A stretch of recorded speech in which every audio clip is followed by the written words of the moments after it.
이 시간에는 주 52시간 근무제 논란에 대해서 얘기해 보겠습니다. 오늘이 2025년 2월 5일입니다.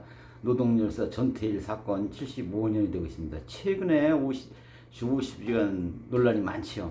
우선 주 52시간 근무제란 근로기준법에 따라서 기본 40시간 근무에다가 연장근로 12시간에서 주 52시간 근무하는 걸 말합니다. 요즘 논의의 핵심은 어려움을 겪고 있는 반도체 부분에 주 52시간 적용을 배제하자. 기재부 장관이 우리나라 반도체 산업의 경쟁력 유지를 위해서 특별법이 불가피하다고 하고 있는 가운데 정부 여당에서 업계 민원을 반영해서 반도체 특별법 입법을 추진하고 있습니다.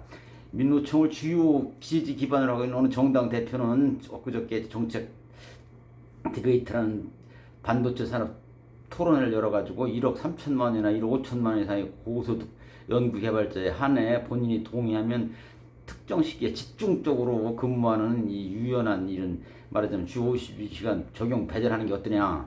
근데 최근 어느 신문에 보니까 삼성전자니 SK 하이닉스 하는 데서는 그 연구개발 종사 인력들이 주 52시간제 적용 배제를 반대하면서 지금 어려운 극복에 대해서 그게 해결책이 아니다 이런 얘기를 하고 있답니다.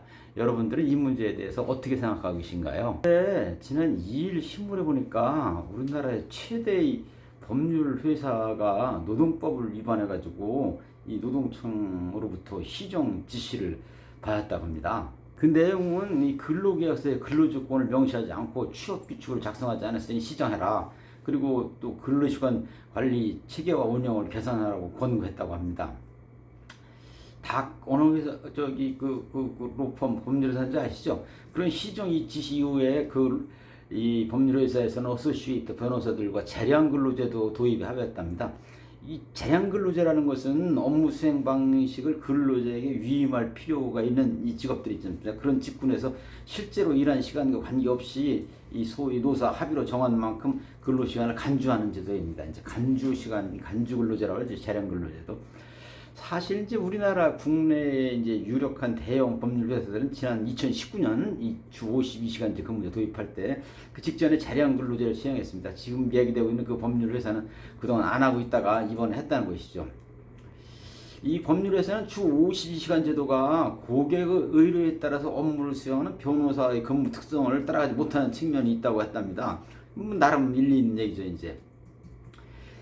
여러분, 지금 얘기한 것은 우리나라 반도체 산업이 TSMC 같은 외국 회사와의 경쟁력이 떨어져서 걱정이기 때문에, 그리고 이제 법률 회사 같은 경우에는 근로기준법에 정한 근로시간 제도가 소위 변호사 업무에 적합하지 않기 때문에 근로시간에 관한 법률, 말하자면 근로기준법을 바꾸든지 해야 된다, 이런 얘기가 되겠습니다. 이에 대해서 미국의 근로시간 적용 제외, 이건 이제 구체적으로 하면 이제 초과 근로수당 적용 제외 제도를 도입해야 한다는 이제 주장이 있습니다. 저도 오래전에 미국에서 공부하면서 이 제도가 우리나라에도 이제 도입되어야 되지 않는가 이런 생각을 좀 했었습니다.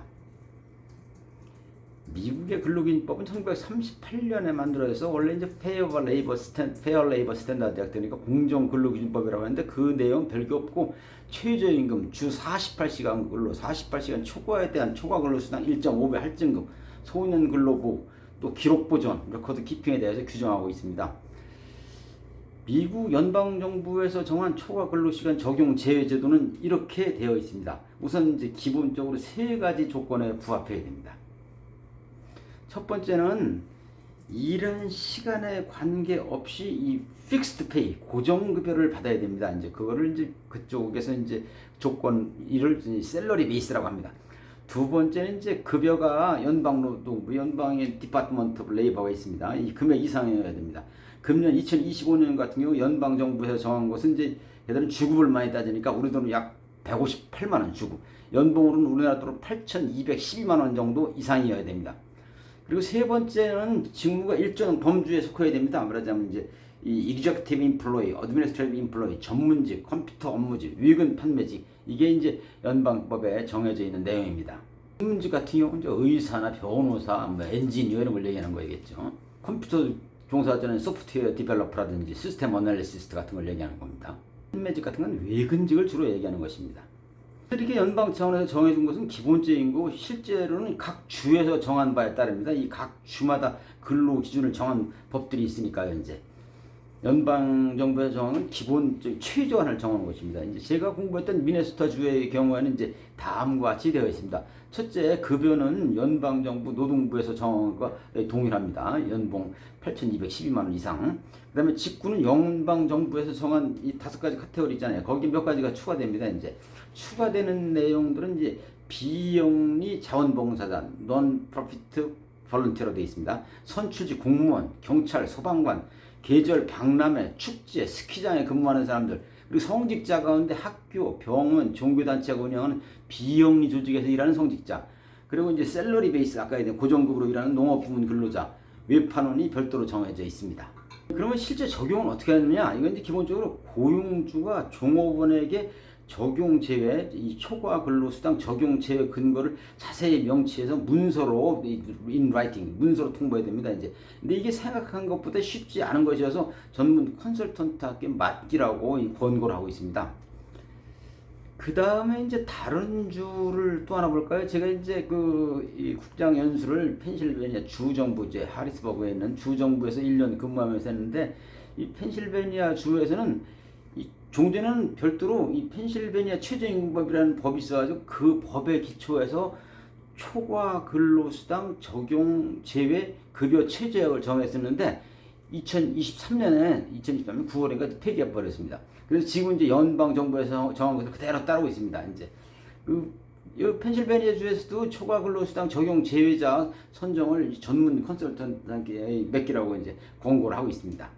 여러분은 지금처럼 이제 직종이나 급여 수준에 관계없이 획일적으로 적용되는 주 52시간 근로제도에 대해서 이제 어떻게 생각하나요? 이 문제가 어찌 이 변호사 업종에만 특수하겠으며 또 어떤 산업이 나중에 국제 경쟁 문제가 되면 근로시간 특별법 그때 또 만들어야 되는 걸까요? 주 52시간 제도에 대해서 잠깐 좀 짧은 생각을 해보자면, 주 52시간 제도라는 게 이해할 듯 하면서도 이해할 수 없는 부분이 많은 제도입니다. 이제 우리나라 노동 제도는 도대체 기본적으로 그 옛날, 그러니까 1960년대 70년대 한창 개발년대 소위 이런 표현 뭐하는데 공들이 공순위가 노동시장의 대부분을 차지하던 그 시대를 상정하고서 만들어진 것입니다. 이제 그 당시에는 사실 너무 낮은 급여에 열악한 환경에서 못 배운 처녀 총각, 아니 소년 소녀들이 이 일종의 자발적 중노동에 시달렸던 것입니다. 이제 오죽하면 아까 말씀드린 전태일 열사가 죽음으로 증언했을까요? 그렇게 오래전에 만들어진 노동시간, 임금에 관한 법제가 21세기가 한참 지난 이 소위 경제 선진국 한국에 온전하고 있는 것입니다. 쉽게 말해서 대기업이나 대학, 연구기관 등에서 예컨대 연구에 종사하는 사람들한테 주 50시간대가 온당하겠습니까? 그들은 이제 집에서도 연구를 하고 나와서도 연구하고 화장실에서도 연구하고 잠자면서 연구하는 게 그 연구가 좋아서 하는 게 아니겠습니까? 본래적으로 이제 24시간 연구라는 근로를 한 사람들인데, 그러면 소위 법정 근로시간 주 52시간이죠. 하루 8시간을 초과하는 근로에 대해서는 소위 초과 근로수당을 지급해야 될까요? 말하자면 평일 집에서 또는 일요일 뭐 어디 다른 곳에서 연구한다고 해서 초과 수당, 휴일 수당을 지급해야 되지 않습니까? 지급해야 될까요? 이런 건 좀 아니지 않습니까? 그 다음에 이제 또 다른 예로 우리나라의 소위 이 재벌 계열사들이 연봉이 1억 원이 넘는다고 합니다. 어디 방송사도 1억 원이 넘는다 그러고 1억 원이 넘으면 한 달에 800만 원 이상을 받는다는 것인데, 이런 이제 고임금 근로소득자들은 기본적으로 근로시간에 관한 규정이 적용되는 게 굉장히 좀 곤란합니다. 그들은 이제 8시간 또는 주 52시간이라고 그런 높은 급여와 이 화려한 복지 혜택을 누리는 게 아니고, 그들이 내는 업무 실적이 그만큼 줄만하니까 고액의 연봉과 이 화려한 복지 혜택을 제공받고 있는 것입니다.